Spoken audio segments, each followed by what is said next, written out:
chicken खाइबा को अधिकांश लोकों को भल लगे अधिकांश लोकों चिकेन होची भारी प्रिय आ जदि चिकेन पकोड़ा हैला ताहाले ताहा तो किछि लोकों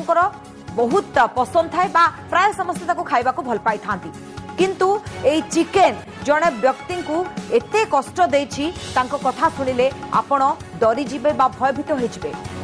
जहाँ जड़े भुवनेश्वर रे जड़े युवक जे कि ए चिकेन खाइबा बेले चिकेन रो कंटाटी बा चिकेन पकोड़ा खाउथबा बेले चिकेन रो कंटाटी तांको खाद्य नली पाखरे रहि जाइथिला आउ तापरे 7-8 दिन से जो जंत्रणा भोगी तार से पूरा कहानी कही कैमेरा सामने जे केते कष्ट तांको होइतिला आउ चिकेन खाऊ खाऊ कंटा केमती लागि जाइतिला अधिकांश समय रे बोन वाला चिकेन खाइबा को समस्त पसंद करथांती किंतु चिकेन पकोड़ा खाइबा बेले ये होची सेही कंटाटी जहा कि तांको तंटी रे बा